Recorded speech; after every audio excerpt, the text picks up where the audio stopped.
I'm Cärin Viertel, Director of Client Services at JNBA Financial Advisors based in Minneapolis, Minnesota. Thanks for joining us for this podcast from the JNBA studio. Today we're talking about cyber scams. There are many types of scams, very sophisticated scams, that unfortunately trick millions of people every year.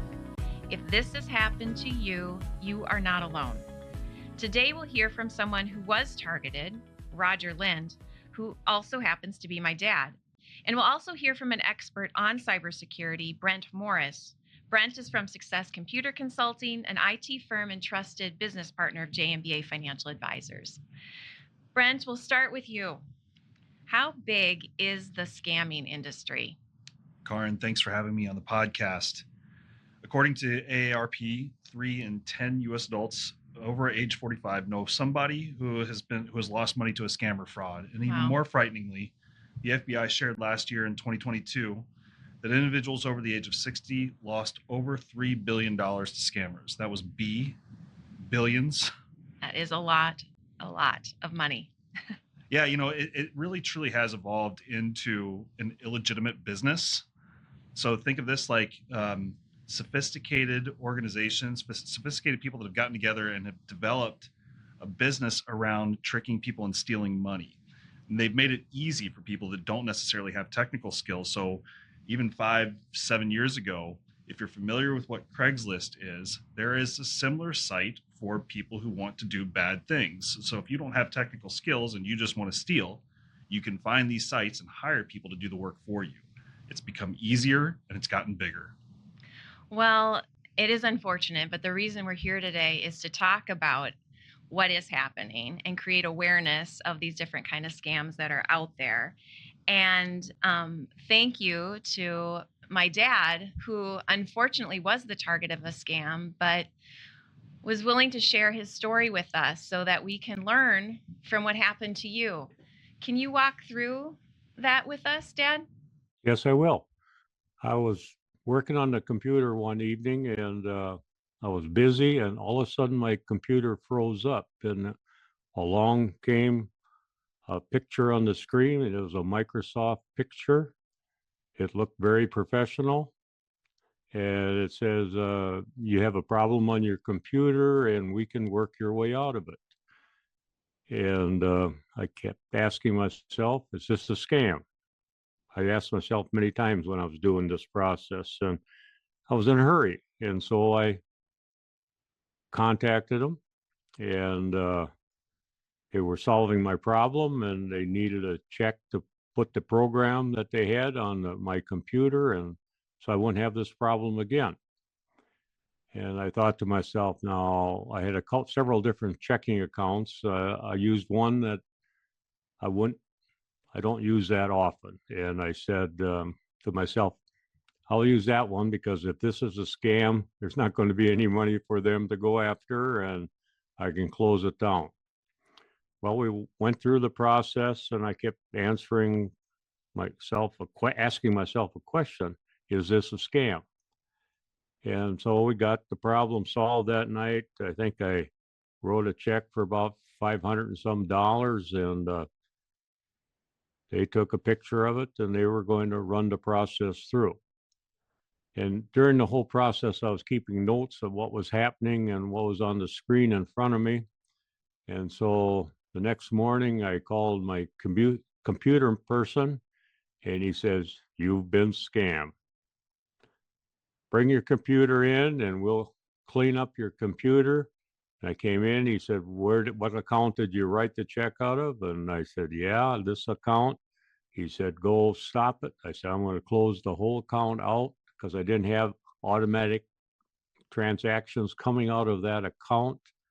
And so I went to the bank and closed that account out. And felt good because they can't get back in. But then they contact you and they say, now we're going to have a judgment on you because you didn't pay your bill. And I said, that's okay. I've already contacted the Attorney General in Iowa, and I've sent them all the documentation that I had. And they said they will be contacting you. and we never heard from them again. Attorney General was very gracious and helped me through the process. I filled out a little form, and they contacted them. They didn't hear nothing, and money I was out was having the computer person clean up my computer. Wow, thanks for sharing that, Dad. That is an example, isn't it, Brent, of just a very sophisticated, to your point earlier, well thought out team trying to get access to people's money, basically. Yeah, they appeal to human emotion. And so it sounded like, Roger, you got something that caused a little bit of fear. Something's wrong with my computer. And they prompted you to call somebody, and you had a really helpful person on the end of the line willing to walk you through the process. Even though you kind of had your antenna up and thought this might be a scam, they were likely so helpful at first that it seemed like it was a legitimate thing. Is that a fair assumption? That is very, very fair.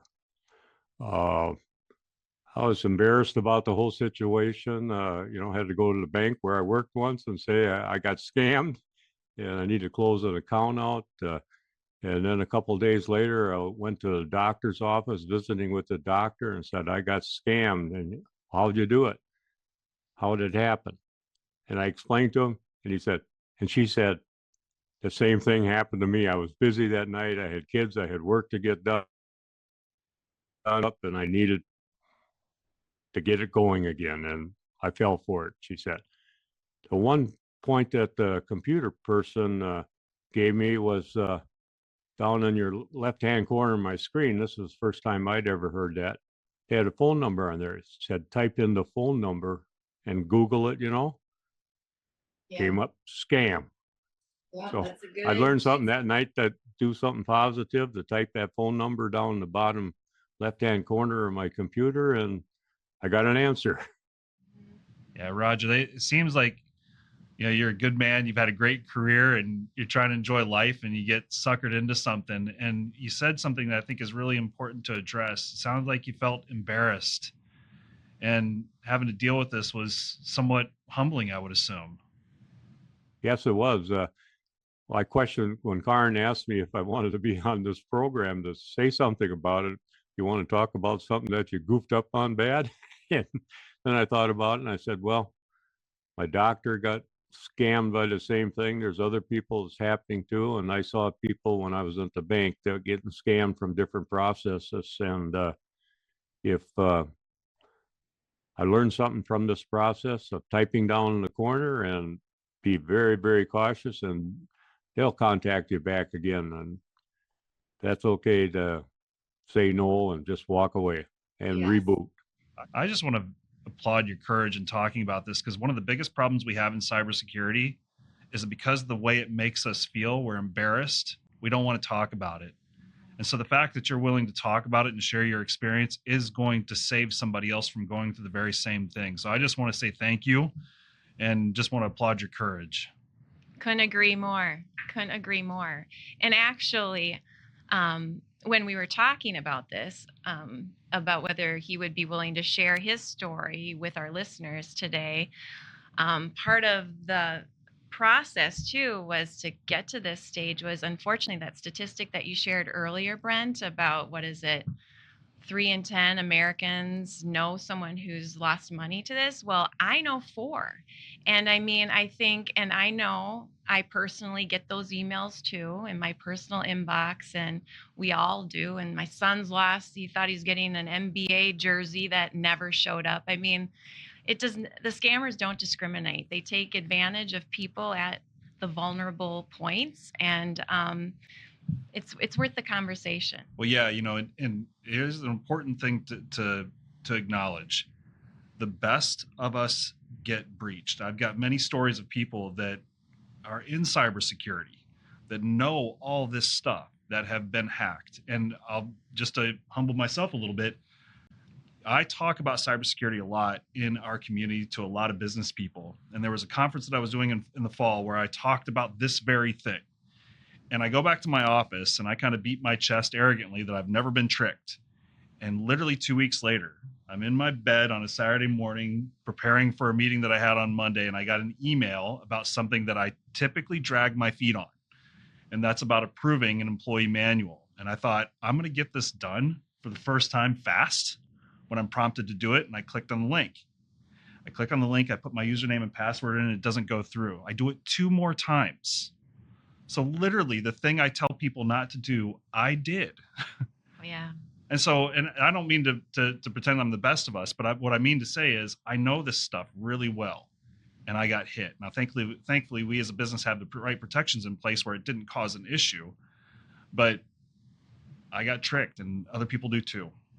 And we talked earlier in our previous podcast about, taking control of the situation the best that you can. And there's 3 action words that you shared with our listeners. And actually, my dad did some of these steps, but can you share that in this podcast too? Sure. So the 3 words are pause, think, act.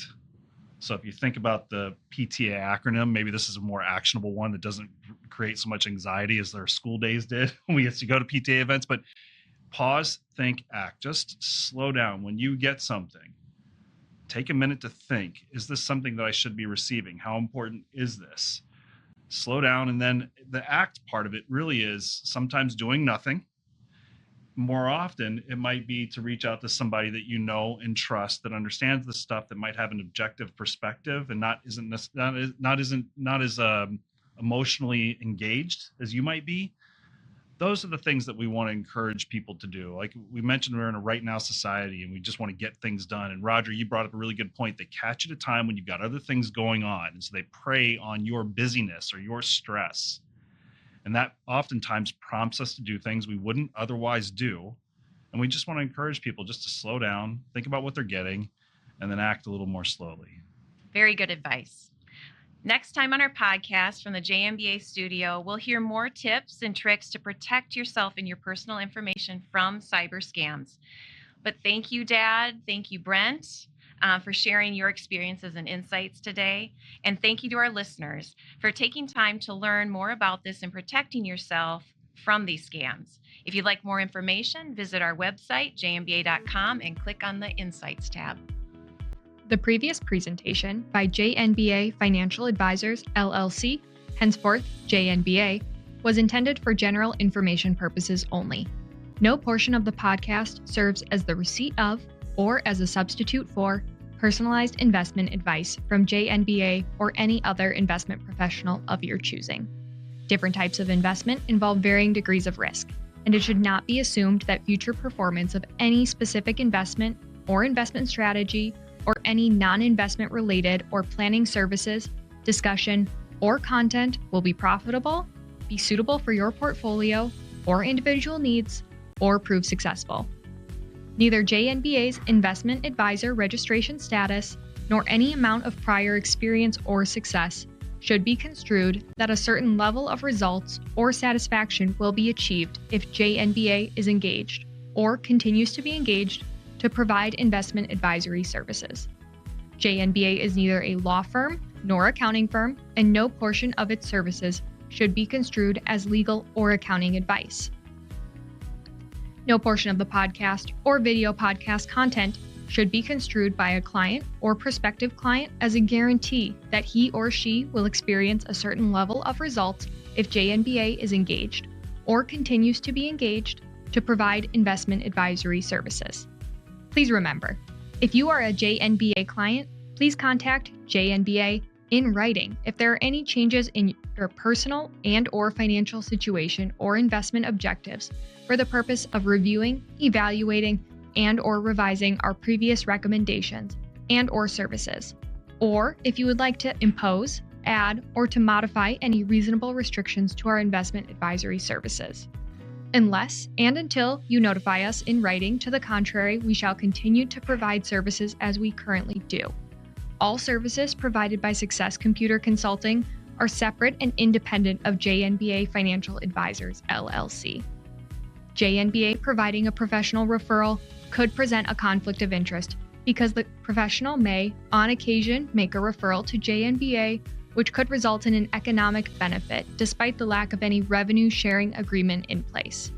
You are not obligated to engage the services of any such JNBA recommended professional, and the firm's Chief Compliance Officer, Kimberly M. Brown, remains available to answer any questions that you may have. A copy of JNBA's current written disclosure brochure discussing our advisory services and fees is available upon request or at jnba.com.